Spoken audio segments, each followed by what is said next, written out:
Good evening and welcome to the Psych Coffee Shop. I'm Aeson Knight, sitting down with Natasha. How are you, darling?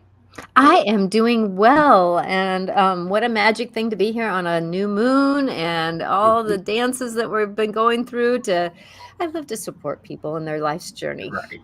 And I like sitting down with, I get a lot of authors on that are writing metaphysical, but I like sitting down with different psychics and stuff. So tell our listeners how you started. I have been intuitive my whole life. I remember being born. I remember my contract coming into this world. I remember, and it's not a meditation. It's been something that I remember. I remember even being picked up as a baby, when I couldn't even hold my head up. I've just known things. I have so much memory from before 3 that it's like, and then it's like there's this, society and humanness got involved, Right. and I kind of took a hiatus from. But like my cousins have said, we come from an intuitive family, but when you spoke, Natasha, we always listened, even though you didn't speak very much. I was very shy, quiet, very subdued. But as life gave me things to work on, I had friends who said, Natasha, you need to be a counselor. I can sit down and talk about anything to you, and you just know how to listen, and then you know the right words to say. And it's like, thank you, because that's the thing, is I've never not been intuitive. I've been awake. People who have near-death experiences, they explain a lot of their soul conversation like I've known my whole life. And Right. so going into this, that I have this knowing of being, I've lived many past lives, or I call them, other lives, Right. that I've understood the other lives I've negotiated, because they've just been whispers that have weaved their way through my knowings all through my life. And so going into this, that I can't tell you any time I haven't had inklings or knowings or Mhm. visions or soul transportation, Right. where I've traveled out and seen things, or known things that were happening before they happened, or and if I didn't know that they were happening, it was because my soul needed to learn something from it. Right. And I didn't have a voice at that time, because I was so shy and quiet, that I knew things were going to happen, but I was so shy that I didn't know how to voice the saying of no. I didn't know how to voice the saying of you need to not do this, because I didn't have that get up and move Mhm. personality. Right. So how did you gain your confidence? Life. Having 2 marriages that basically were quite abusive, Okay. and then having children at the same time that my parents passed. So that grief really, as I love to help people through grief, that it's an awakener. Right.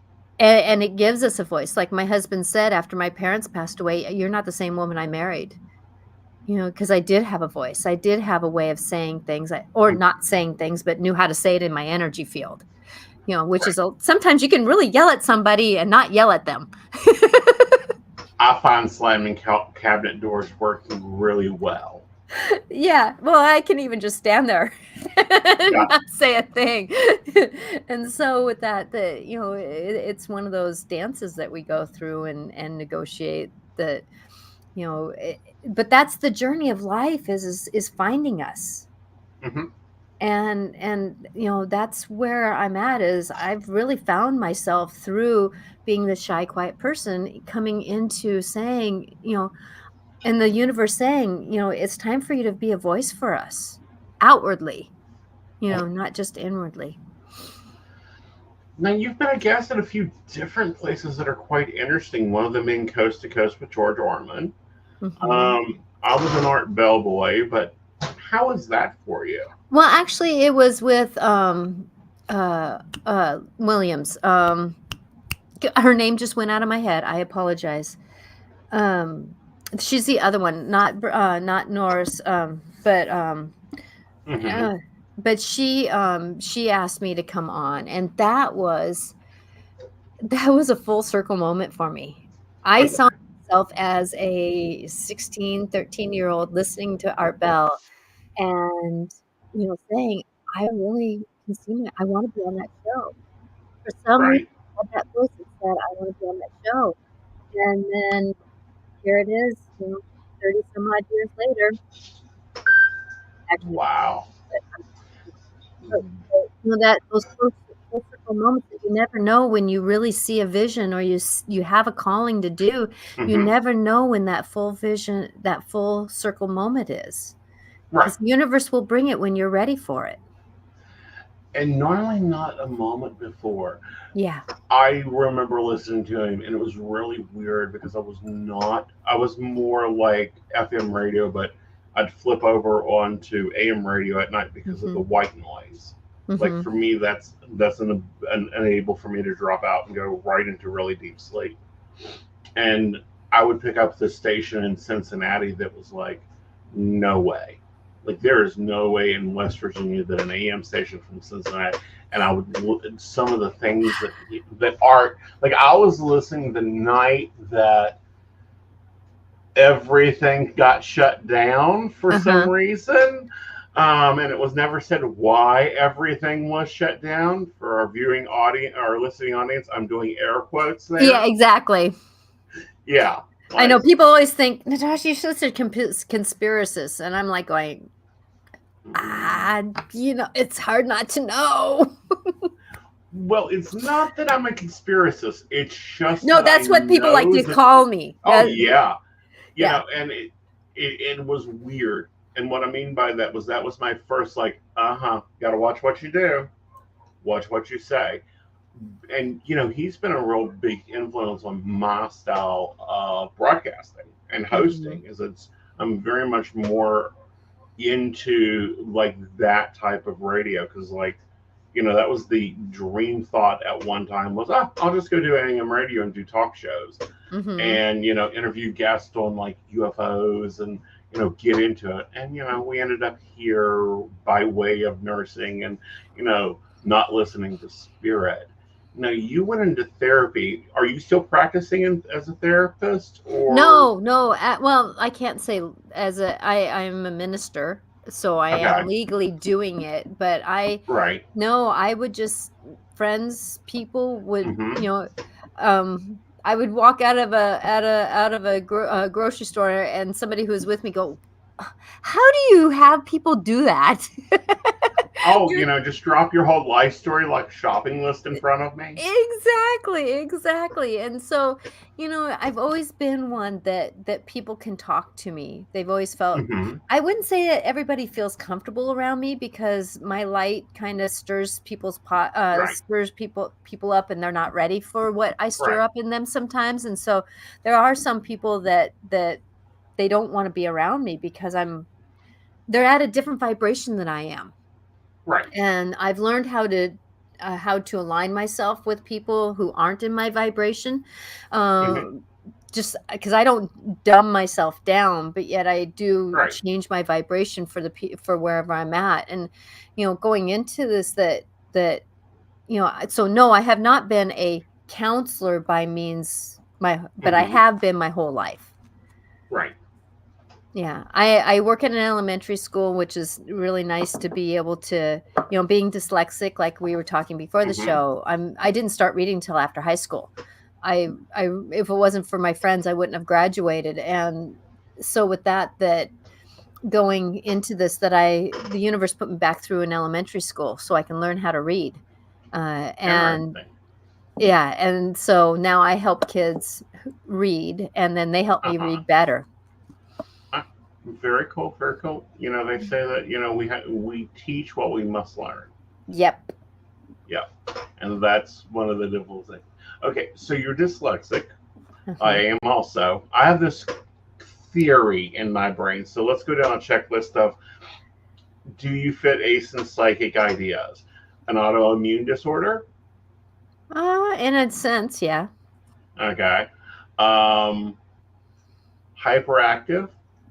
I have been accused of that. Yes. Okay. Well, not high. Yeah, not hyper, but the brain, the brain. Right. My Like husband says, constantly. "Why don't you remember to do that?" And I go, I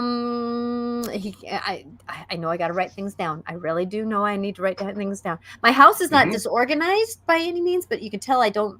I have a lot of stuff. So, Well, that's called collecting. yeah. Everyone knows I have to write things down. I have a whole show about it on Sunday night. You should come stop by. It's called Psychic Planning. Uh-huh. Uh huh. Yeah. Yeah, we have So planners I do for write. I do everything. write things down, but not in the sense of the list of write this down, do that thing, do this thing, Hmm. do that thing. And I Yeah. think part of that is being with living with a perfectionist my whole for the last 30 years. I Uh don't huh. like to. I don't want to be under his expectation list. So if I don't have a list, then I don't have to live under an expectation list. Ah, understandable. Yeah, Understandable. so now that I know that, Um, I can negotiate that story a little differently. So thank you for that knowing. Thank you. exactly. You know, but no, like I have planners for the house, planners for the personal life, planners for the business. I installed whiteboards in my house and drove my lovely perfectionist husband crazy because there's a list all over on, you know, Mhm. like before you walk out the door, do you have your keys? Do you have your cigarettes? Where's your cell phone? You know, it has questions that he doesn't have to sit there and ask me. Yep, You know, so saves him time. exactly. You know, but I found that with a lot of psychics and a lot of mediums that these things occur. Mhm. Mediums blow up computers. Like, take out the extended warranty on the keyboard and the computer. You will blow it up. Mhm. I actually align myself to the energies of it before I even turn it on for the first time, Hmm. because if I don't, yes. Yeah. Yeah, I was trying to get internet in the house here, and I have a new guy. I have a guide that helps me, and his name is Roger Dodger, and he helps me with technology. And Hmm.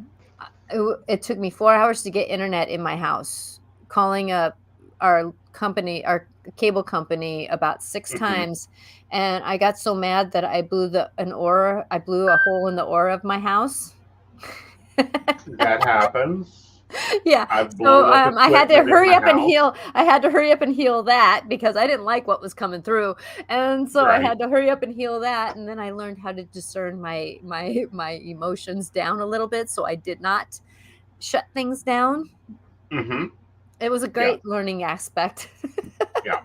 Um, I'm almost infamous for losing my temper and blowing up computers and equipment and routers and modems and I don't know, burning out cable wires. Mhm.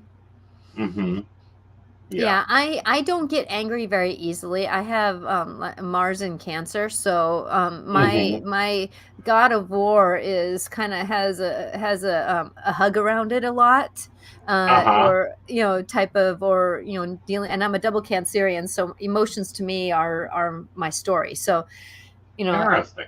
yeah, so I have a double Cancerian with Aries rising, and my husband's a double Leo, two fires with an air sign of Libra.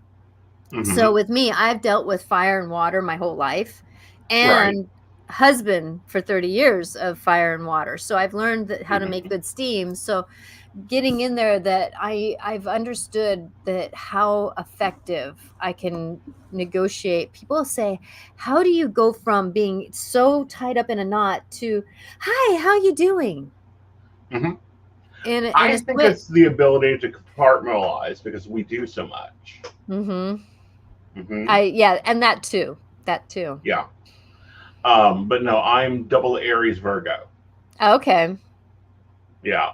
So yeah, God of War. Yeah, he's sitting in the house of his own reign, going, yeah, let's start a battle. Mhm. Let's see how stubborn we can be today. I actually, and then I have quite a few lifetimes of like the Fae and dragon Uh-huh. and stuff. So with me, then I just turn on that Fae part of me to kind of shift Mm-hmm. up a little bit. But that's a little Cool. bit more than a lot of people can do. But me knowing me and a lot of the lifetimes that I've lived, I know how to Mm-hmm. negotiate through the different lifetimes to bring up those tools and Right. to get how to live this lifetime with a little bit more grace and ease, even though I still am human, even though I still have to Mm-hmm. negotiate it. Right. Um, so do you have time blindness? Do I have time blindness? Mm-hmm. Yeah, yeah, yeah, Yeah. You know, you have to have an alarm for your reading. Like, oop, you only booked a 30-minute session and we've been here 2 hours. yeah, Yeah. yeah. Yeah. I have to tell myself to get some or what time I have to leave the house before, so I know when I have to leave, Mm-hmm. not when I have to be there, but what time I Right. have to leave. My Right. husband keeps asking me, "Why do you have to keep programming what time we have to leave to the airport? Why do you have to keep going back and you've already told me a time. Why do you have Mm-hmm. to keep remembering what time it is?" Right.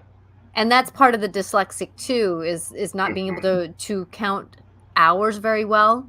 Right. Yeah, or those story problems. If someone leaves at such and such time and has to get there at a such and such time, I would be sitting there going, "What the hell? I See, give me 3 hours and I'll figure it out." get Dodger onto the Google and have him get you some Nest. I Mm. love my Nest. They operate all the time stuff. They have all the reminders programmed in. It's a wonderful adaptation.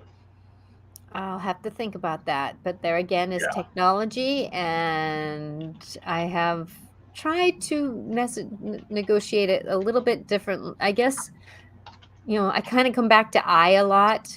Even Mm-hmm. though there's these other tools, because I hate alarms, I hate extra noise, I hate beepers, I hate dinging, that vibration just ugh. Right. So, it's like, how do I negotiate that? Yeah. All right. So tell us about your sessions. How do you operate them? You've got a few different ones. Mhm. I do. I have group sessions. I love doing Okay. group sessions as I so enjoy having someone be here at the beginning of the story. Mm-hmm. And Right. then we go through these awarenesses. And like, I've had people who said, "Natasha, I've been in counseling for years. And in this hour, you have put so much together in my life. Mm-hmm. I don't know how you get the fuller picture of everything to know exactly that because somebody talked to me this way, because my dog did this, because, how does that get to why I'm triggered so much in this moment?" Mm-hmm. And then we go through and work through some of those emotions and those stories that we're meant to not carry on. Right. I also do a past life DNA longer session. Uh, Mm-hmm. s- and what I love to do is go back, and as we go back through our family, our lifetime, and see Mm-hmm. where we've got hiccups and doings. And there's times where I allow the person to give me what they see, and then there's Right. sometimes where I'll see, oh, there's something at 15. Let's look at that. And then we go back to pre-birth, and then we can go back into family lines and do some healing work back to, like, for me, I know that the family line of colon cancer came from someone back many, many generations that was deemed, because it was he was a child that was not born out of wedlock. I mean, he was born out of Right. wedlock, so he was deemed a stupid or whatever that language was at that Right. time. And so wasn't digesting he didn't get food and stuff, so his core self did not get loved. And then that carried through the family line and then came into through the generations. And so I went back and healed that. And my parents passed away. Let's see, I'm now 57. So 50, they passed away at 54, 54, 55, and 56. So going into that I'm healing a lot of those family lines, and I do that, help people do that, because it's up to you to heal yourself, but I Right. can be the facilitator in the image to help negotiate that world for you so that you can bring up awarenesses.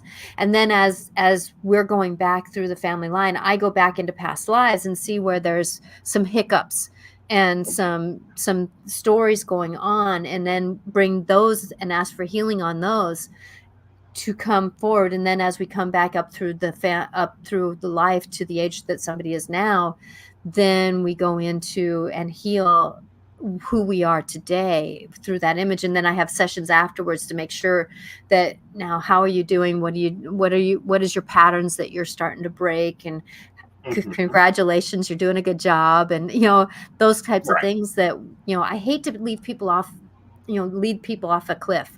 I, Right. I don't ever want to do that. I want to give them a cloud to walk on, but it's up to Right. them to keep walking on the cloud. And so there's a lot of that. And then I do grief sessions, and even I even have a quick 30-minute session where it's just a quick check-in. How can I help you? What are you going through right now? A lot of my return clients do the 30-minute session just because it's a quick, they know how we work. It's just Move very that. quickly. Yeah, exactly. So Right. there's many different ways that I can help you. I also do a lot of 1-minute videos through YouTube and my social media, that is just how are you doing today? Take care of you. It's time to, I do mantras of the week. This month it's I'm valuing myself. So Interesting. yeah. So I do a lot of, I do, my goal is to help people look at their, I don't want to say shadows, or that rabbit hole, or that idea of who we are, that say, if we bring light to it, we're meant to have shadows. We have to have these shadows to teach us how to live better. But if we Right. don't bring them up into light, how can we negotiate? And I love to help people. That's my life calling, is to help people go through that. Hmm. Interesting. And so you're able to help work through shadow work and that other, and those things that come in with our contracts. Like there are Mhm. addendums to our contracts, basically. Exactly. Yeah. Exactly. And I help people rewrite contracts. I have an understanding that this lifetime, that there are certain contracts we can rewrite Right. And renegotiate and or opt renegotiate. out of, or just Yeah, opt to total out of it. Like, nope, not doing that. Thank you. Thank you very much. But no, we're not going on the fourth level of insanity this year. exactly. Exactly. And so I've even done that in my life, and my husband getting Hmm. sober is part of that rewriting contract. Right. Which, But he had to make the congratulations. choice to do it, but I gave the opportunity by changing the energy. Yeah. So what is this? You do decorating, I guess it is. Feng Intuitive. shui. Yeah. How does that work for you? Like, are you able to remote do that, or do you have to be there physically? No, I remote do that. I also do house blessings and clearings. Uh huh. And so I'm kind of like, people say, "What kind of hat are you wearing today?" Right. But I do. Well. I love, because feng shui, I work with energy. And Hmm. that's why I say I'm an energy seer, because I work with energy, and feng shui is about the chi energy, or the spirit energy of a home. Hmm. And so going into this, and you know when we do work with feng shui, a house, many times, if it feels discombobulated or not in alignment, or there's something that just feels off, if you help to shift the energy by doing feng shui, you can actually bring intention to it. So like this corner here behind me on the white shelf is my relationship corner. So at the top I have love, which is my relationship with my husband, so people dancing, the love. And then I also have my relationship with angels. Since this is my Right. spirit room, I want to have a relationship with everything. So I have a shelf for the angels, and then the next one is basically my altar with all animals, all Hmm. just that whole community of the Right. universe. And then the next one down is the fairies and trees. And then I have my family albums down below. So then that's all. Um and then I have a special altar for my fairies. They need an altar. They need a place to be. Look, in your house elves or brownies or whatever you want to call them nowadays. Hmm. And I think that there's not a lot of attention paid to those energies of your home anymore No, because they're there's not not. hot topics. Mm-mm. Yeah.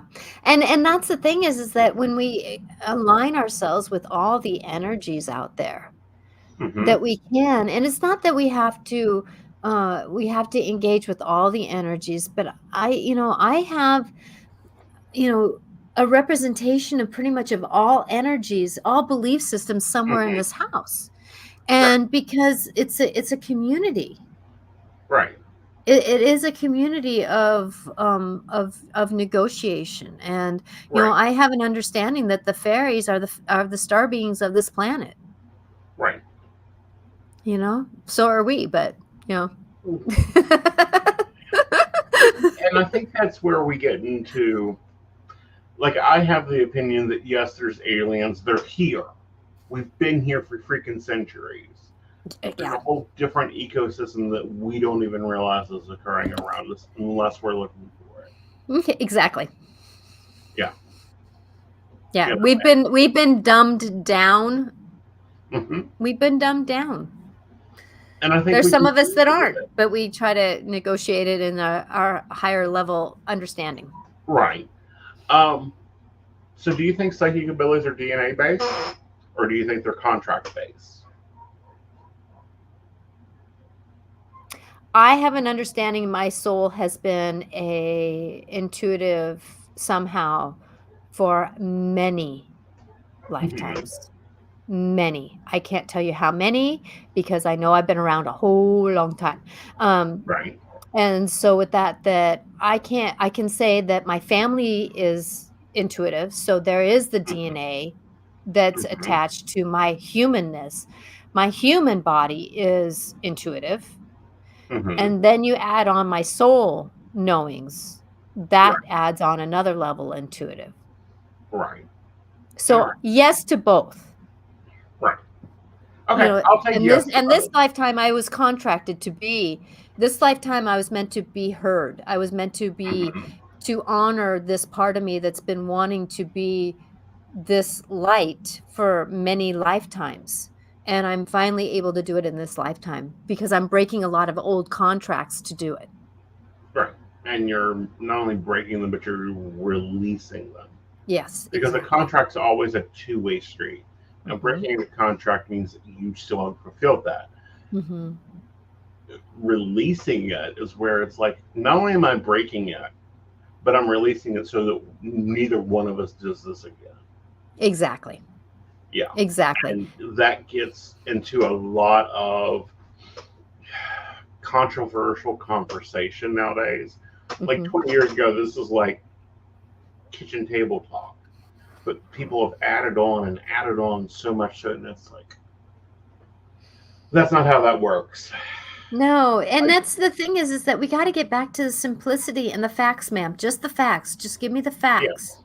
Don't get all this other stuff in. It's like, I'm done with and I'm receiving. I'm Mhm. done with and I'm receiving. Exactly. And this is done, this is done, this is done. Let's move forwards. Exactly. Yeah. And trying to get people to understand that those levels of being done comes from your natural soul of going, I've tried this for 5 times. I'm never going to get this lesson. Let's find a new class. Exactly. Or I'm done with this experience with this person Hmm. or this journey of What's another one that I did it's technology. I rewrote my contract with technology. Mm-hmm. And now it's like people are saying, gosh, Natasha, I don't know how you are negotiating how you do it. And I go, well, Roger Dodger helps, my guide. And Right. then just, understanding that I'm trusting that part of me, because Mm-hmm. sometimes when we keep saying, technology and I don't get along. Well, you keep setting up the contract that you're not going to get along. Right. And so You know, I'm done with that story. So it's getting along. Sometimes we have some hiccups, but we live through it. it's a relationship. And if you look at most technology are based on three basic things: quartz crystal, platinum, and Hmm. gold. How can you not get along with gold? Exactly. Okay. If you say you don't get along with technology, then you don't get along with finances. Exactly. Thank you for that perspective. I'm grateful for that perspective, because there's some things that I've been negotiating, and I've been asking the universe to give me the threads to Yeah. to create my new tapestry. So thank you for that thread. You're welcome. You're welcome. All right. So, what's your psychic pet peeves? What's that? My second what? What's your psychic pet peeves? My psychic pet peeves. I can't really say that I have any. Okay. I Like can't. one of my psychic pet peeves is when people start going, "Oh, I got to download this morning," and it's like, no, you didn't. You either got a vision or you got psychic information. Nobody went and clicked your link and imported a file into your cloud storage. It's like, stop updating this and making it more complicated. Yeah, the thing is, though, I understand, though, that people have their own movie, their own journey that they gotta Mm-hmm. do, and so Uh huh. I love people, but unless I ask for permission and they ask for help, I yeah, there's some things where I'm like, my husband's a great example, and, Mm-hmm. is that, he has a different story with his health. Mm-hmm. I If he doesn't want my help, You can't help him. can't help him. You got to sit back and And let so it yeah, and there's that story, though, that's not my pet peeve.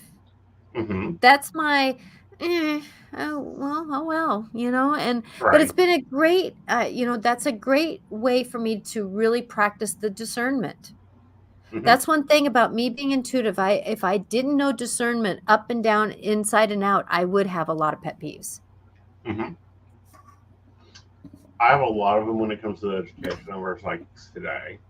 I have Yeah. a lot of them when it comes to read two books and they're suddenly on a network providing professional information. Hmm. Mm-hmm.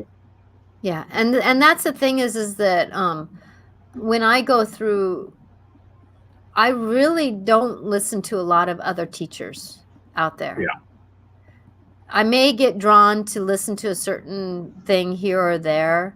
And that's one thing that I've always tried to do in my shows, because I do a live show every Monday Right. or every Wednesday at 4 o'clock. I used to do it Mondays, but now it's just Wednesdays at 4 o'clock. That Mm-hmm. I that your truth is your truth. I'm just here to bring a perspective and Mm-hmm. bring in some truths that I know that maybe can help your truths.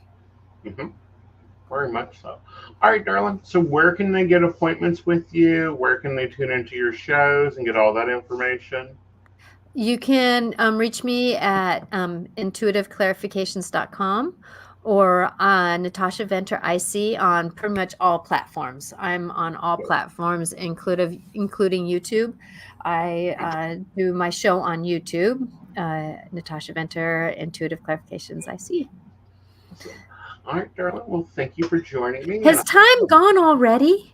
oh yeah, we've hit the half hour mark. Oh, okay. Yeah, awesome. All right, hon. Let's take a break, and I'll see you later, darling. When you've got Okay. other So, projects coming. okay. Well, thank you very much for allowing me to be You're here, and I'm welcome. so grateful. So, talk to you later. Okay. Are you Thank you. ready for an enchanting journey of self-discovery and empowerment? Dive into the mystical world of Wicca with our courses guided by Lord Aeson Knight, unveil Wicca's secrets, explore fundamental principles, and delve into essential topics like deity relationships and the purpose of rituals. Aeson Knight, a third-degree high priest, shares his wisdom through life coaching lessons, guiding you towards a brighter future. Step into the inner circle of enlightenment. Enroll today to embark on a journey toward a more empowered you. Click the link to take your first step into the magical circle. Ready to join the Psychic Coffee Shop Network? By becoming our patron, you'll unlock exclusive content from Aeson Knight, host of the Psychic Coffee Shop podcast and co-host of the Mountain Bears podcast, alongside the tech-savvy Techie Joe. Choose from subscription options ranging from Tall $1, Grande $5, to Venti $10 per month, supporting us in covering production costs and beyond. Depending on your subscription level, enjoy discounts on private readings, free access to classes and special events, behind-the-scenes extras, and the chance to participate in station meetings. Plus, you'll get early access to new content and the opportunity to shape future topics. We'll acknowledge your support in the credits of our videos. Don't wait. Brew some magic and join us today as a valued member. Link in the show description. Aeson Knight, your gateway to a transformed life.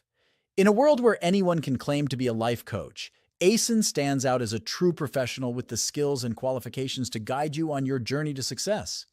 So why invest in a personal life coach? Let's explore the game-changing benefits Aeson brings to the table. Ever find it hard to stay committed to change on your own? Aeson's expertise ensures you stay on track. With him as your coach, that internal drive kicks in, motivating you to keep your promises and achieve your goals.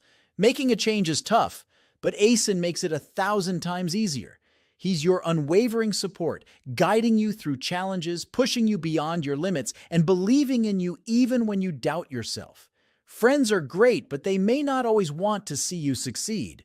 Aeson, on the other hand, is dedicated solely to your success. He removes negativity and limiting beliefs, giving you the tailored support you need. Forget endless hours deciphering advice from books and videos. Aeson is your shortcut to effective change. He saves you time and money by offering personalized attention, guiding you toward the tools and lessons that will truly work for you. Ready for a better tomorrow? Book your discovery call with Aeson Knight now. Take the first step toward the life you've always dreamed of.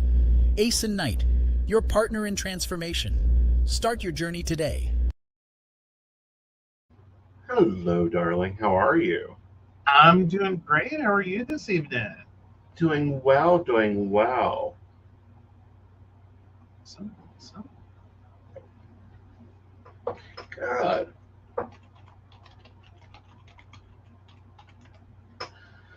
So, what do you got for me? All right. So, am I the asshole for agreeing to pet sit for my parents so they can attend a funeral? My 38 male sister, 45 female, moved from here, the UK, to the US on the West Coast around 16 years ago and got married a couple of years later. Neither me nor my parents have seen my sister since or met her husband. Sadly, last week, her husband passed away. My sister is obviously devastated, and my parents have made arrangements to fly over and spend a couple of weeks at least with her. My parents have a small farm with a considerable amount of animals. I immediately offered to stay and look after their pets so they could attend the funeral and comfort my sister. This is where it has been suggested I may be the asshole. The dates my parents will be away clash with my partner's 30 female birthday. We had been discussing going away for a week somewhere like Spain.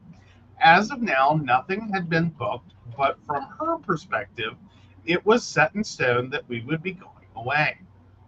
My partner thinks I should not have offered to watch the animals or should have told my parents to rearrange the flights to not clash, or at the very least consulted her first. I have pointed out the flights are already exceptionally expensive and those were the cheapest dates to fly. There is also no other viable option for the animals to be looked after. From my perspective, we can easily push going to Spain back 1 week since nothing is booked, and while a birthday is important, my parents seeing their daughter for the first time in 16 years and maybe the last, as they are both 72, is far more important in my eyes. So, am I the asshole? No. There are certain events that trump.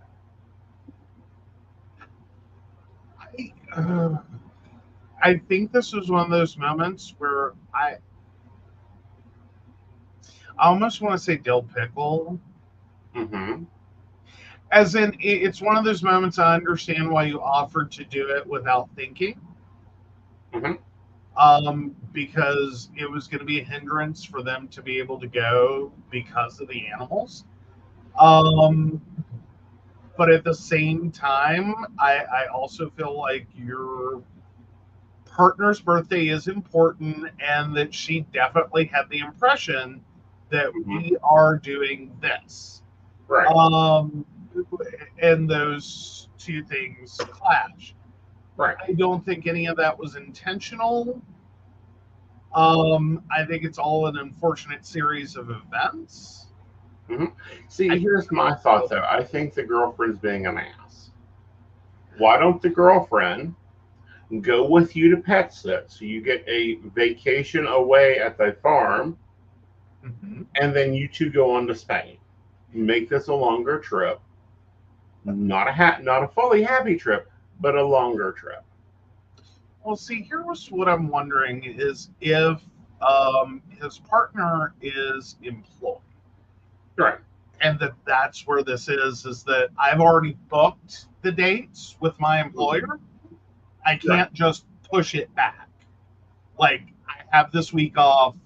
There's other things going on at work. If we can't leave on time, we're taking a short trip. And you're still getting you're getting a different vacation for the partner. But that's what I'm saying, is that the partner is already committed to working. Right. So they can't just take off those couple of weeks. And then, right. I'm thinking they have fixed dates. Now, I think it's possible if what you're meaning is, and then for the first like day or two or whatever the overlap is, you go join on the farm, take the couple of days there, and then go on and do your Spanish tour. I think this is one of those moments where it's not exactly that you're an asshole. I think it's one of those moments of like there's a lot of pain and disappointment all around. Right. And like there's no good answer. There was never gonna be a good answer. Right. But it's just a bunch of things that unfortunately lined up the way they did. Right. I'm going dill pickle. Okay. Brenda's with funeral and grieving overrules vacation. Vacations can be rescheduled. Hard to reschedule death and funerals. Absolutely. And I think if we were just talking about the parents flying out for the funeral, I wouldn't be able to asshole him at all. But this is going to be a longer extended stay, which is great for his sister, and I'm sure that right now that this is going to help. Right. And why her parents are doing that to help her, bridge this death of her husband. And I get that. But again, I think it's because it's a couple of weeks. Right. We've moved past the funeral portion, and we've now moved into, but you could have come back a little earlier. You could have done a few different things. Right. But again, don't want to, like, I don't think anyone was an intentional asshole. I don't even think the partner's being an intentional asshole. Right. Like, I think it's a lot of pain and disappointment and feeling like you were promised something that now you're not getting on the partner's perspective. I think it was, I agreed to something without considering it on OP's side of it. Right. And I think the parents made their plan with the focus on the sister Mm-hmm. without actually consulting anyone to find out what can we do. Right. And Not this is what we're doing and we need someone to step up. right. Or someone stepped up and offered and we Mhm. did whatever we wanted. Right. And again, I don't even call the parents the asshole. I think that OP said whatever you Right. need, like you do. Right. And this is unfortunately what's happened.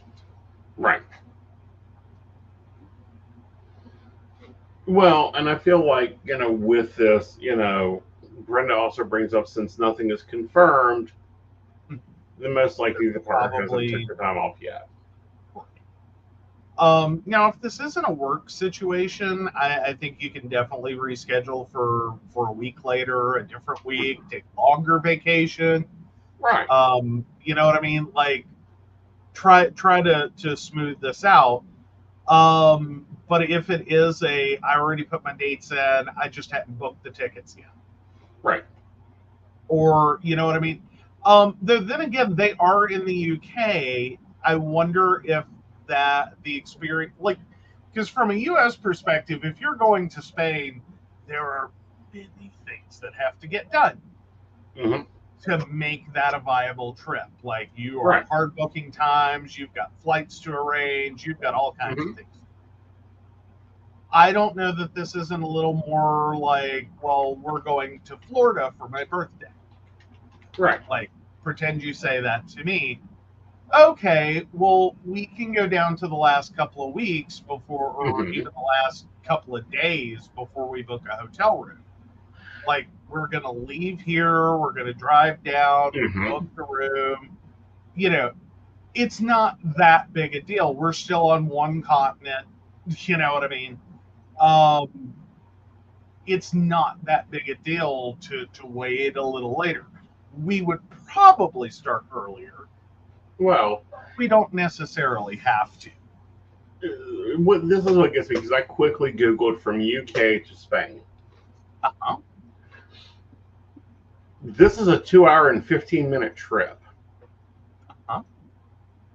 So it's not even the depth of us trying to go to Florida. It's the equivalent of me driving from West Virginia Mm-hmm. to North Carolina. And I get in like the UK and other countries around the world, Right. the fact that US is so spread out, and we like gladly take on like a 13-hour drive to Florida. Right. Is Or, kind of a what? 8.5, depending on who's the driver. Mm-hmm. True.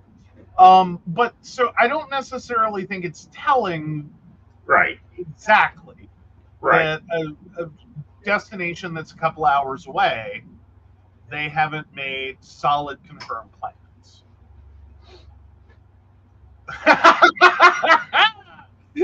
Oh, did anyone just hear a high-pitched Aeson say, "I'm not going to Florida"? Not until their government changes. Get me a new governor. Get me a new House of Representatives. Well, but to me, and this is kind of again a U.S. perspective, staying domestic without necessarily like with a distance destination Mm-hmm. that we would generally expect to have pre-planned and booked out for a week, and we have everything done, and we've locked off the time, and by this point everything's locked in. Mm-hmm. That would typically be the expectation, like if we were going to Disney. Again, I'm not Disney people, but I figure it's a common enough reference people can get. Right. Like I'm not. It's fun. I don't need to go like every year. It's not fun for me. But no, like with all that, that that you don't necessarily have to fly to. It is a drive. It is a hike. you could, up to the last week before you decided, okay, so what are we doing? Like, all right, I'm going online, I'm booking our hotel, I'm, getting our passes, I'm doing whatever. Oh, Right. we probably can't stay at Disney because I'm sure the resort in July is next to impossible. Right. So, all of that taken together, I don't necessarily see just going to Spain without any like solid hardcore Right. definitions there of what you're doing. And it being unreasonable that no, you haven't booked that yet. Like Right. you were. I also kind of wonder if part of the problem here might not also be with the partner, and why they are angry Right. has something to do with that kind of feeling like you make promises to me and then they don't work out. So why am I going to invest the money, Right. make the plan, because I know you're going to F it up. Right. So there's probably some consideration for that too. I doubt it's just this one incident. I think it's just this is a straw moment. Right. That could just be me overthinking it, but Well, it sounds like there's a conflict there that's existing. right. That like the week is supposed to be in stone, Mm-hmm. but not but like it almost feels like she's like, see, this is why I don't book shit. Right. But the point of it is, my point of it was looking at it, it would take us longer to go to Bear Island than it takes for them to figure out how to go to Spain. Mm-hmm. Mm-hmm. I think it technically would take us longer to get to Greensboro Right. than it would take for them to get to Spain. Right. And that's what I'm saying, though. I was trying to account for the difference because I know that across the pond, the fact that we drive 2, 3, 4 hours to places, like we do 3 hours to a doctor's appointment. Okay, it takes longer to get to a doctor, right, than it takes them to get to Spain. right. It messes with people. Right. And I try to account for that it's a big difference. Like in the U.S., right, you get used to driving a lot. Yeah. Well, that's because, in the UK, right, and in the UK, they have trains, they have planes that just pippity-boppity around like nothing. Well, and that may be part of it, too, is show up at a train station, get a ticket to Spain. Right. Right away. Right. Yeah. Oh, yeah. So Shannon was saying my cop friend and I were lamenting the number of countries Europeans can hit on weekends throughout the year and not miss work yesterday. Exactly. So this isn't a big thing in the Allspark, but the poll is up. Go ahead and select your option. All right, on to relationship advice. All right, so I think my boyfriend, 28 male, has found his soulmate, and that's not me, 27 female. I love him, but I feel desperate. What do you think about this story? Okay, it says it'll be a long post, but it seems short. All right, so this will be a long post, and some of you maybe find it weird or childish, but I'm curious about your opinions. I've never seen this kind of situation before, and it freaks me out and makes me feel guilty. My boyfriend is playing on an MMORPG game in a high-ranked guild, which is international. I know our audience is clear, but in case you're not, that's in the room right now, massive multiplayer online role-playing game, MMORPG. Sorry, it took me a second. I had to get there.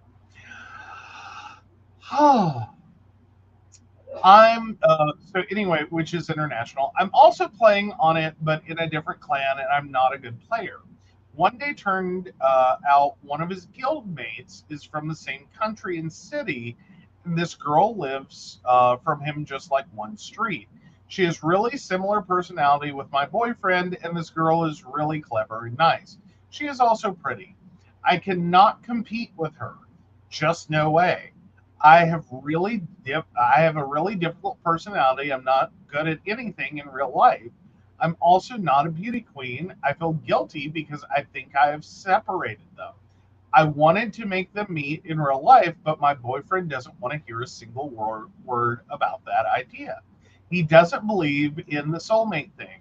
I've tried talking about this situation with therapists, and they didn't say anything about it. I'm also working on myself for several years now, and I don't see any positive changes. Anyway, I have no clue what to do with of this. Sorry for my broken English. What do you think? I think you've made it up in your head. Point blank. You're sitting here working through your own insecurities by creating other insecurities that don't work. I feel sorry for the boyfriend. I do too. Can I just start there? So like, there's like two things going on at least. Right. So like your girlfriend has like zero self-esteem.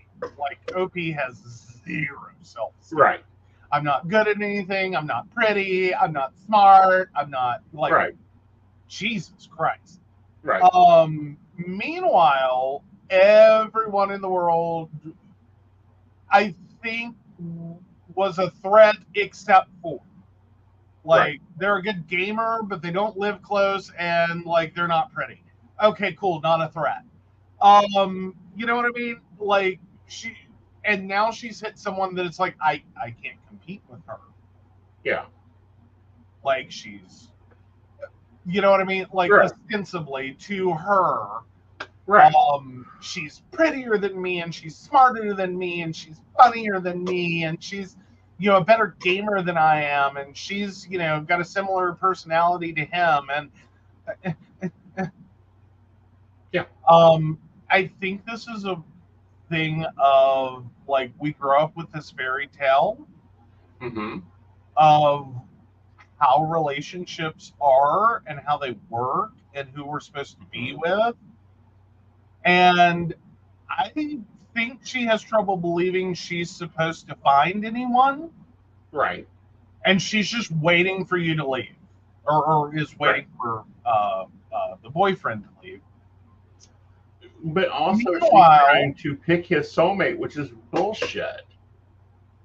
Well, meanwhile, I'm turning around and going, and then, Right.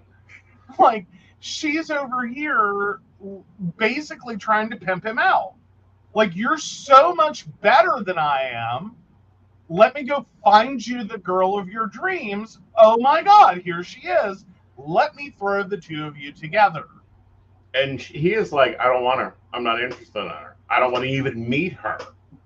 Yeah, like I'm not like this Right. is not like props to boyfriend. If nothing else, he's at least at the point of I may not be the brightest bulb in the box, but I ain't that burnout. Exactly. Like there is no way in hell.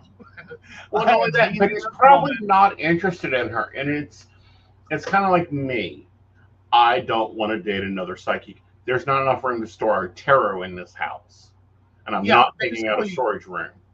Yeah, I think that's exactly it, Brenda. Why do you try to push your boyfriend to meet another girl that he doesn't want to?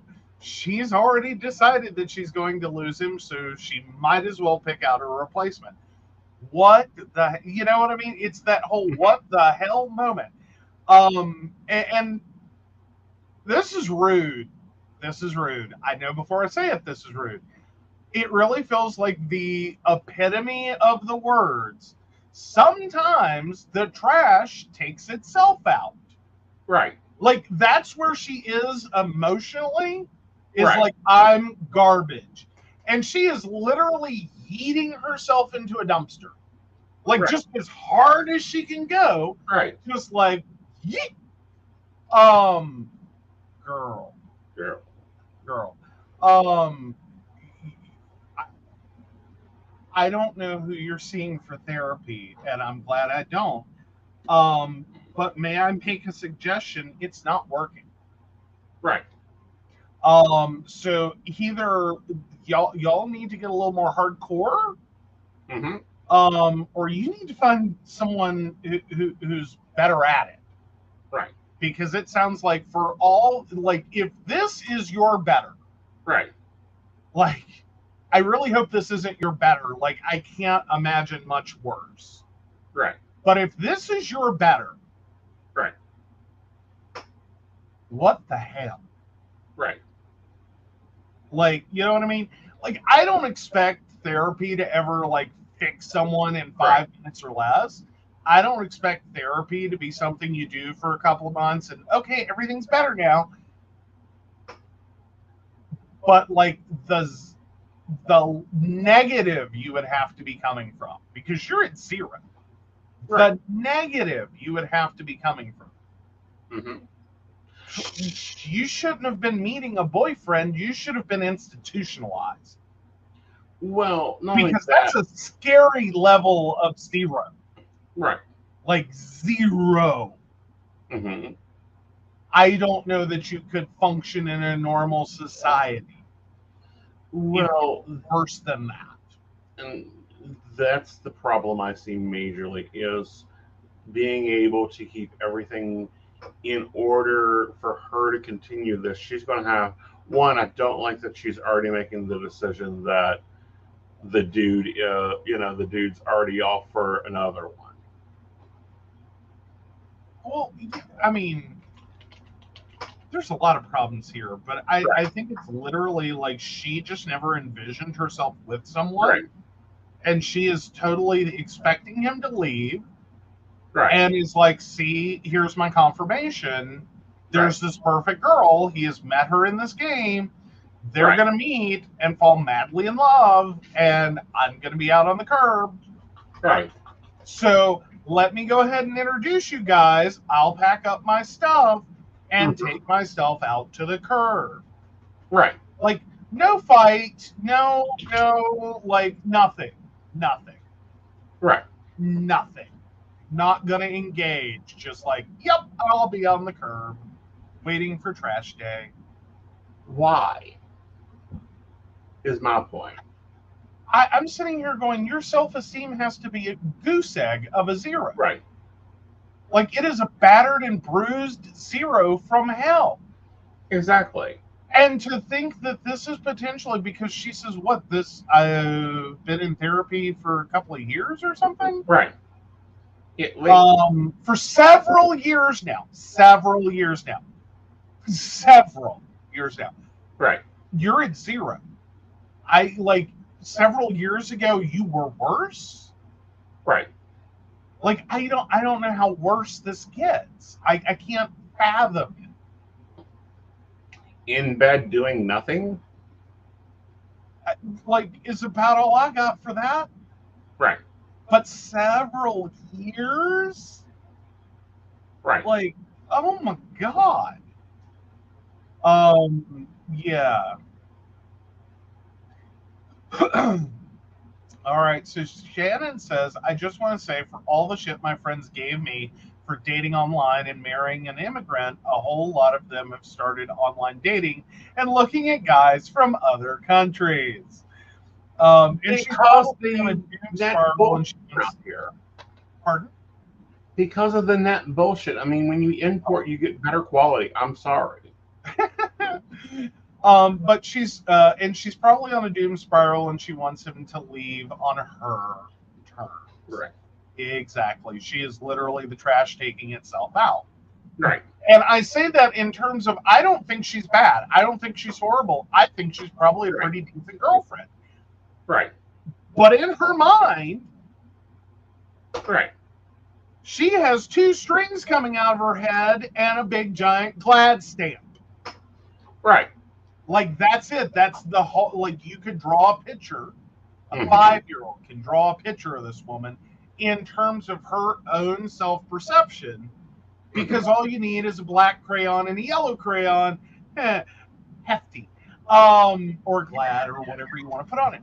That's it. That's it. Anyone could draw, like, who's the suspect? Here you go. And I'm sorry, that's horrible, and I think you're being failed miserably by therapy if you are several years. Mm-hmm.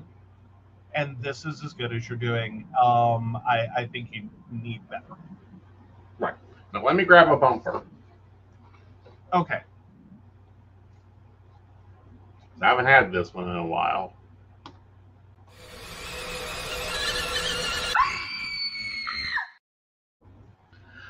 My view on this whole thing is, one, not soulmates. Two, you don't get to determine who anybody else's soulmate is. That's a connection between the two. And it's not on the first fucking date, anyone. You have to get to know that and see if that connection works and if it kind of feels familiar and if it tastes familiar. Because soulmates means you've lived other lives before. And there's interlinking factors that occur. An example, and I'll go ahead and call it, is his dumbass. What? If you had been a little bit less thriftier in your college years and came and paid a cover charge, we could have skipped like 15 years of bullshit. Yeah, that's not untrue. I don't know. I like, but that's what you say, and then I turn around. I'm a little more nuanced. I kind of have that moment, and I got to give it up to Doctor Who, for creating it in my brain. Is there's that whole moment where it's the end of Dr. Riversong's story with the Doctor, but it's the beginning of the Doctor story with Riversong, wherein she's having the moment that, like, and she describes it as, it's like seeing a picture of someone you know before you knew them. Right. And they're just not that person yet. It's like you pull them out of the oven and it's like, no, needs a few more minutes. Right. I wonder how much that could have applied and if that would have potentially been worse. As in, we would have met each other at the, like, half-baked point. And then it's like, no, we had the half-baked experience and now we're totally locked out. And it's like, no. Like, that blew up, ended horribly, and then we're just like, nope. Right. And, we're both like, next. But anyhow, point being is, soulmates will have interlinking events. A plus B equals C equals D equals J. Okay? And it's because they've planned their lives into points. And it's like, nope, half-baked, nope, needs 10 more minutes, nope. But the whole bloody point there is, this girl ain't his soulmate just because there's a lot of similarities between the two. There isn't a lot of similarities. You're making them up. If there was a lot of similarities, you wouldn't have to bring up meeting her. He would have already done it. Yeah.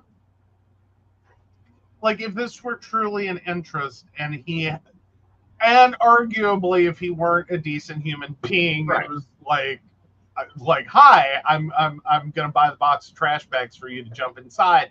I met this really amazing girl online. Let's invite her over. Right. No. I don't necessarily think most guys are that cruel. Nor do I think, but again, I do give him props for being like, no, I want to be part of this. Right. Whatever you're doing, stop. Like, pump the brakes.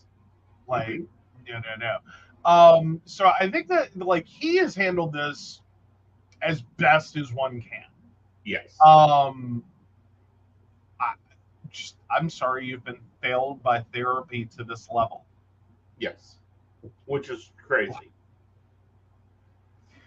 I mean, yeah. But again, one, most souls on this planet has multiple freaking soulmates.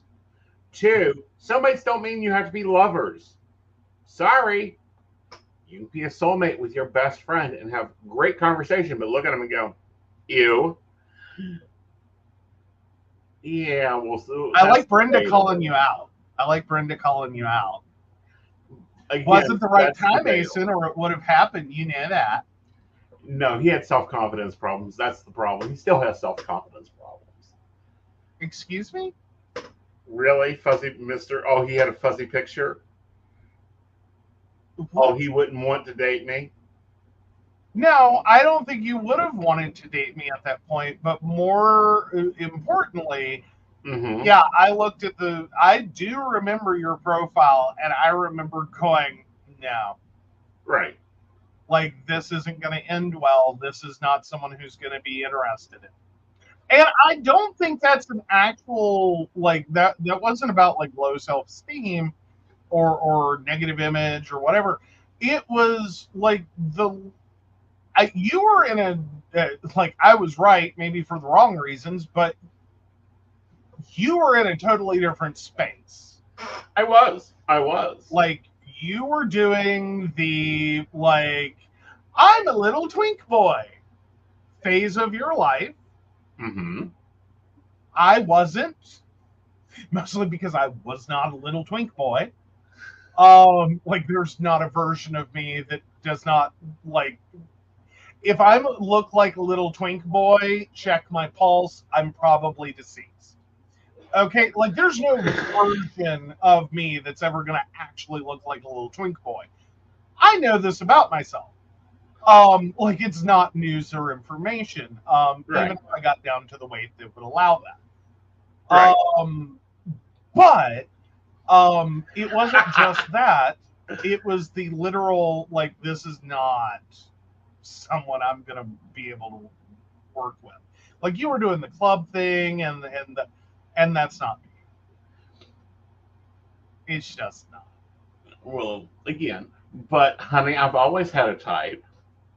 Mm-hmm. You've seen my exes. You've seen who I'm currently dating. It hasn't changed. Uh-huh. But there for about that period, you were practically changing them as fast as underwear. No, it wasn't. So technically at this point I'd be like, Joe, who? If we had dated that. Like you would have that fuzzy honey, you have fuzzy memory. You have recently started talking to someone from roughly about that time period. Uh-huh. And it took y'all 2, 3, 4 conversations before you'd both admit you didn't quite remember the actual dating, nor could you remember why you broke up. We remembered most of the important parts of the dating. Thank you very much. He wasn't that forgettable. Mm-hmm. No, I'm not saying y'all were forgettable. I'm saying substances were involved. A lot of them. But that was like 2 years after that.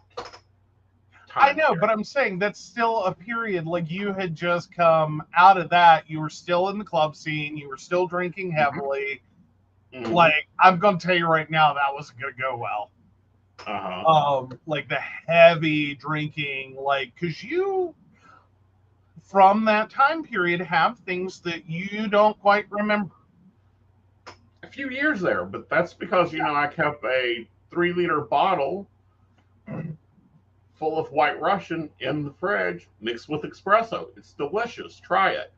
Paul, if you want a reading, I need a question and a name and birth date. Yep. Full date of birth, please, month, day, and year. Yep. So Brenda says, so he wasn't at the right self-confidence level to meet you, plus he didn't have the energy and patience to deal with you yet. I don't even know that it was entirely that. Right. It wasn't like the energy and patience. Like I've had patience for a while now. I don't think the person that he was at the time, especially at the point of the heavy drinking, like that's the point I'm going to hold on to. Like I can deal with most of the other stuff. The heavy drinking, though, that's kind of a killer for me even now. Right. Like, I don't like babysitting alcoholics. I don't. I won't. But now I will DD. Mhm. He is more than welcome to have a few drinks and have a few nights here and there where he Right. goes out and has great fun Mhm. and tons to drink, and I don't care. What I mean is, I am not going to 24/7, 365 days a year Mhm. babysit an alcoholic. Mhm. And quite frankly, that was about how you were living. Was you were drinking a lot. Yes, but at the same time, I'm the dangerous one when it comes to drinking because it don't phase me. But it don't. Because judging by the gaps in memory, you were drinking to blackout. Right. But what I'm So, saying is, mhm. it don't phase me. This is the reason why Aeson doesn't drink more than once a month. Um, Lots of alcohol. Yeah. Well, but the more important part for me Right. is, like, I'll babysit him up to once a month. Yeah. Like, on average, like, he can eat them up. He can do 12 straight days. But that's it. Like, we Yeah. average out for the year, it better be once a month or I'm out. Right. Because no, I'm not doing this. I grew up with an alcoholic father. Mm-hmm. Alcoholics aren't fun or funny to me. Right. Like, I can find it fun in short and limited Mm-hmm. doses, Right. but you get too far down that, and it's like, okay, I'm done. Right. Like, I can't do it. Right. Like, I'm not gonna ride this roller coaster. Mm-hmm. But at the time, it was because there was so much shit going on, and the environment I was in, and it's not that, and that's why I don't wear the alcoholic title, is because I went to work every day, drove home every day, cleaned the house, dated, all of it. And yeah, there's gaps in memory, major events I remember. But here's the problem with that. Mm-hmm. I do not think you are a permanent fixed addict alcoholic, Mm-hmm. but I think you were an episodic alcoholic Mm-hmm. and you were functional. You were a functional alcoholic. And not But reading you at were the time, by the way. well, but when you describe it though, Yeah. you got out of bed needing a drink. No, I got out of bed and poured me a cup of coffee. Like, my coffee's always been my go-to. Uh-huh. But you still needed a drink to function, to Yeah. live with this. Yeah. And that's technically you're not long form alcoholism Mm-hmm. in terms of you did and can escape this. It's not something you just relapse into and go on horrible benders and, like, this is a major issue. But reintroduce all the life circumstances that you were in, Mm-hmm. and yeah, it's going to come right back. Yep. So, All right. So we got some comments here. all right. So, let's see, where are we at? My aunt sat. So from Brenda, my aunt sat talking to a guy at a bar for hours one night before he said, "You don't remember me, do you?" It was one of her ex-husbands. Granted, he had shaved off a long beard, but still. Yeah. Espresso and White Russian's my favorite drink. I'll need to try that. Yes. Because Kahlua is, give me a minute. It is one part, no, two parts, half and half, one part standard coffee. I prefer to use Hawaiian cognac.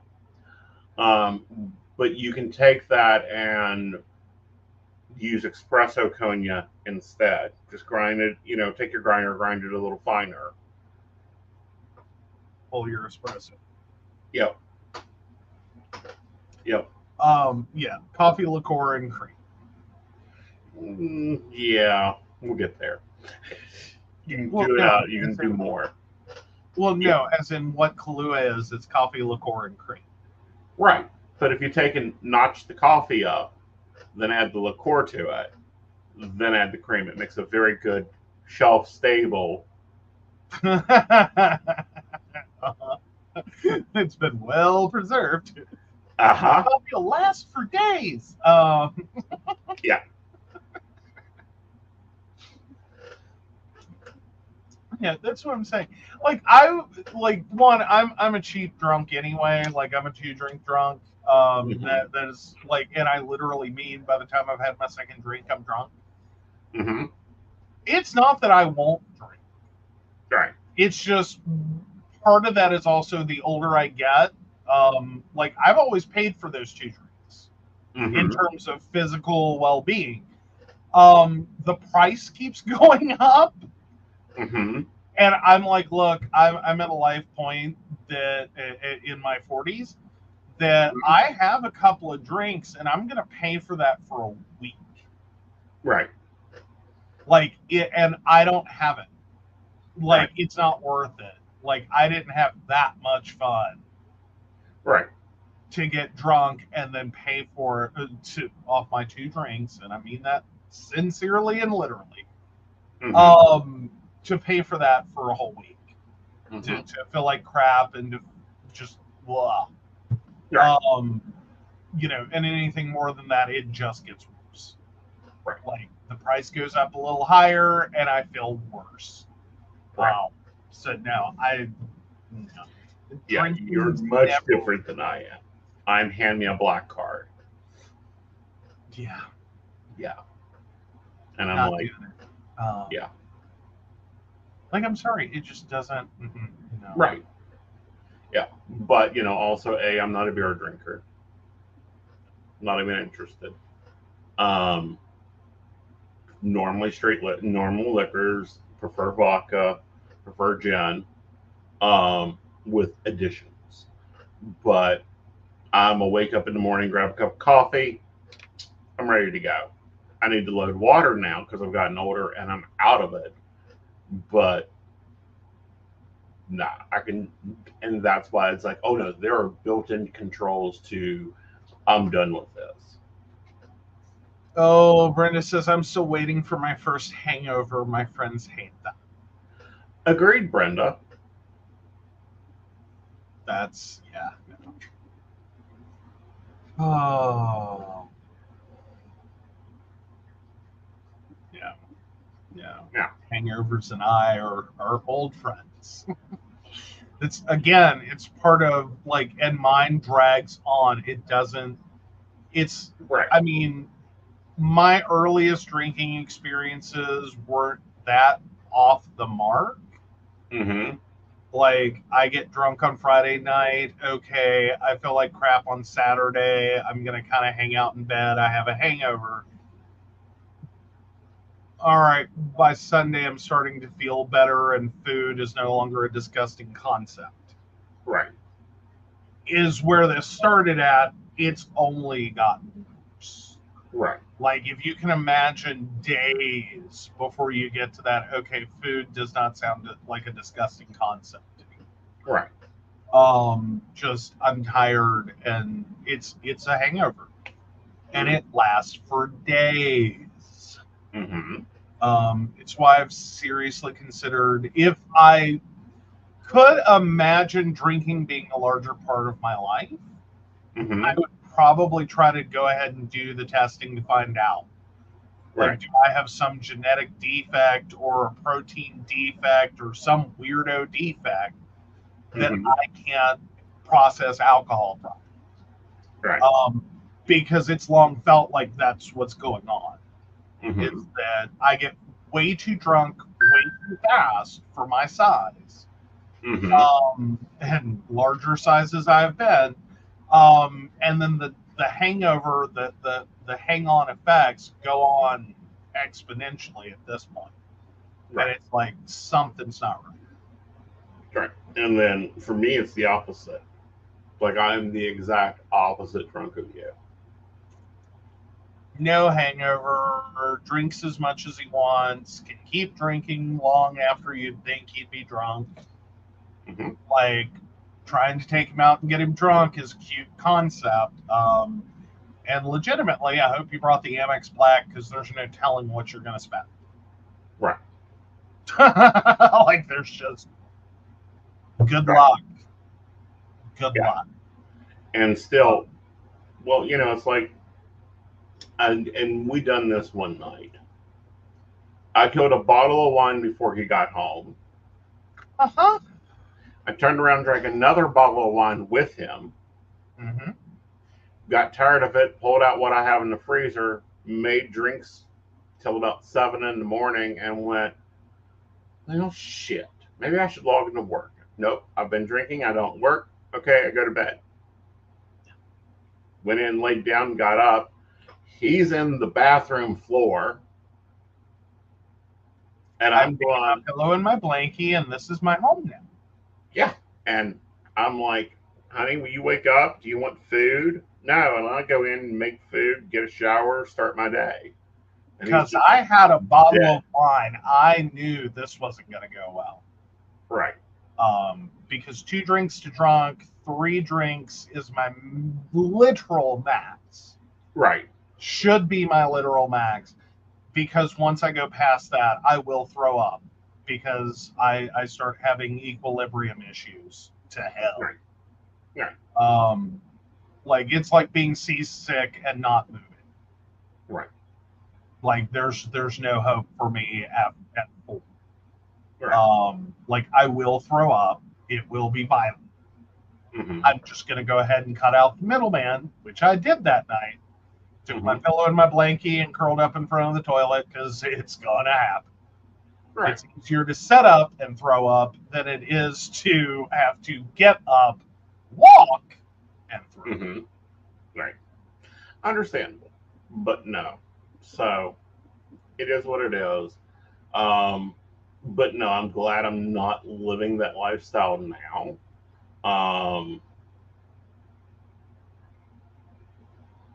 Brenda's like, Joe is basically allergic. Joe is basically allergic. I'm basically agnostic to it. Yeah, your body doesn't even seem to process it. Right. I mean, you get some of the positive effects of alcohol. You do. Mm-hmm. Or as in, I say positive effects of alcohol. I feel like we're gonna get comments like there are not. That's true. I mean, though, he gets to experience a more normal getting drunk. It's just at a very slow rate. Right. It's like mine is just straight up. It's like 1 drink, 2 drinks, straight up. His is like a very gentle, like, and to get where like, and then if the average is just a bisecting line, his is so gentle it's almost unnoticeable. So it literally, we are the exact opposites. His line is down here, and mine is like straight up. Right. So yeah, and it is. That's why I've sat here and had, like, if I thought alcohol were going to be more of my life, or if I somehow wanted it to be, I would probably find out, is that even a thing? Right.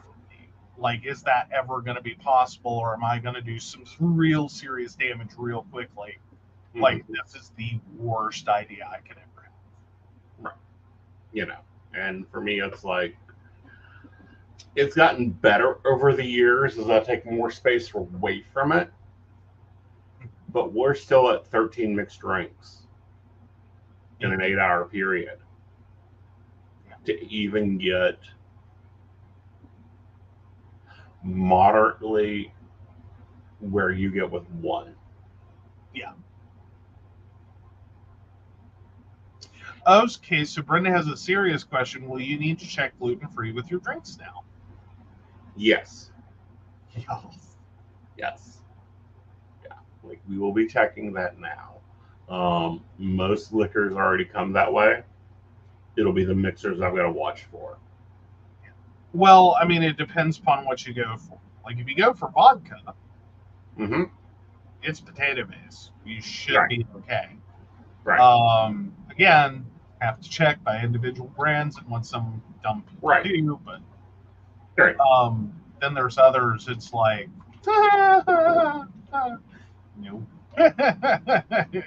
There's no dream you're going to be able to drink that unless it is specifically made in a way that's gluten free.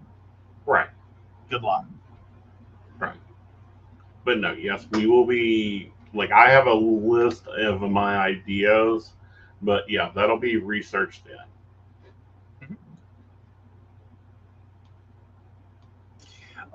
Yeah, Brenda was like, I was thinking whiskey's got to be gluten and some. Yeah, and see, I'm not a big whiskey drinker. Again, I think on some level your body knew. Right. Because he doesn't drink many, like, he does not get excited about any brown liquor. Right. Like your typical dark liquors. He doesn't get excited about any of those. He's always, like, most of the things he does are clear liquors. Right. Like, he likes gin, he likes vodka, he likes, like, you start going through it, his body's already been self-selecting. Right. Like, he does not have a taste preference for things that I would immediately be like, no. Right. Bad life choice. Yeah, ciders, wine, sherry, spirits, ports, and liqueurs are gluten free. Mm-hmm. I will say the best I think I've done was recent. And that was on a pineapple liqueur. Right. That was my delicious. siblings couldn't let me go through this event without having something. It was Right. like, no, you must. It's okay, Yeah. fine. It's like, here, try this, you'll like it. It's Right. like, okay, I like it. That was good. The pineapple liqueur was good. I could see a lot. No. Banana liqueur is one. Oh, you had the banana liqueur. I had the Okay. banana. Yeah. That family vacation was interesting because I found a drink that I'd sworn off that was delicious. The banana Which liqueur was? was good. The jelly shots were good. The gin and coke bottled. Because normally, normally when they do bottled gin and coke, they use a very cheap coke, and I hate that flavor. I'm very much Coca-Cola or RC when it comes to my cokes. So I was very impressed with the jello shots that were made. I was very impressed with the you were having fun all over the place. Yeah, And I even had a couple of the jello shots. Like, this is the funny part is like, I'm more trusting in my family because, as Mom put it, for having 5 kids that are so different, we're all the same. And like the level of like alcoholic or like alcohol nerdism that is involved in my family. Right. Like, no, I know I made it sound like my brother was like forcing me to drink. He was. Right. Tempting me to drink, absolutely. But like, no, he was like right there with it, like, no, it's, it'll be fine.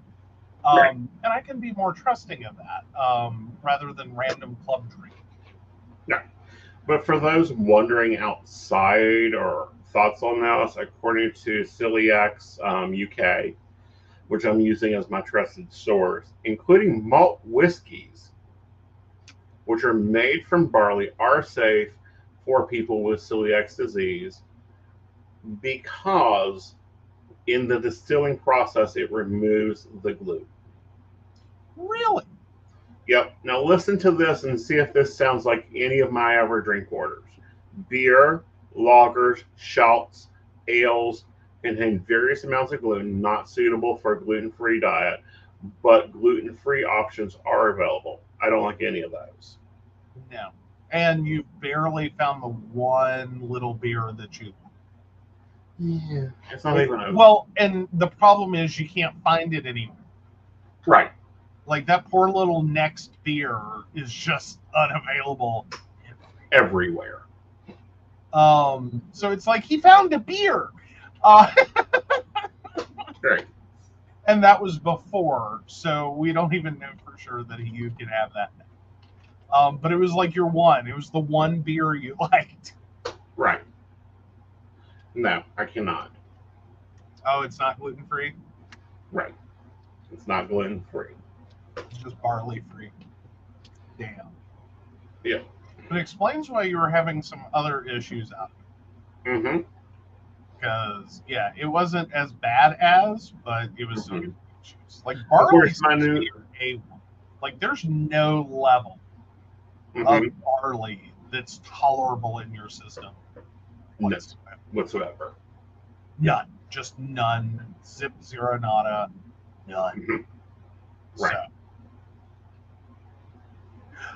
Oh no! Shannon says, sounds like me. We finally found a beer I like, and it's discontinued. Nobody stocks it here. These are the problems I'm finding with a lot of things. So it's like, okay, we're traveling. We're going to have to hit a grocery store while we're traveling.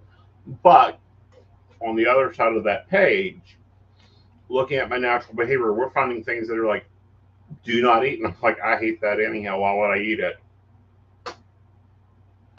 Well, and then we're finding things that had to have changed. Yeah. Because it's like, you eat that. You have always eaten that. You like that. Right. And then it's got to be that somewhere along the way they did an ingredient tweak. Right. And it's like, that's not a thing now. Right. Yeah, I can drink beer, but like honestly, again, as a 2-drink drunk, I prefer drinking things I enjoy. Mm-hmm. Well, because I only get 2. Right. And right now my favorite is sake, but we'll see where that goes. Mm-hmm. Yeah. So if anyone wanted to know, my favorite, if I'm gonna do this to myself, is Midori sours. Right.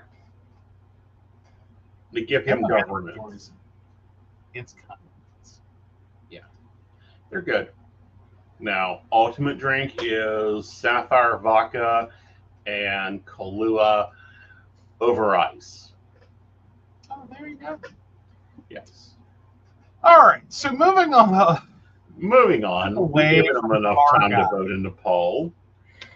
Y'all have had plenty of time to vote.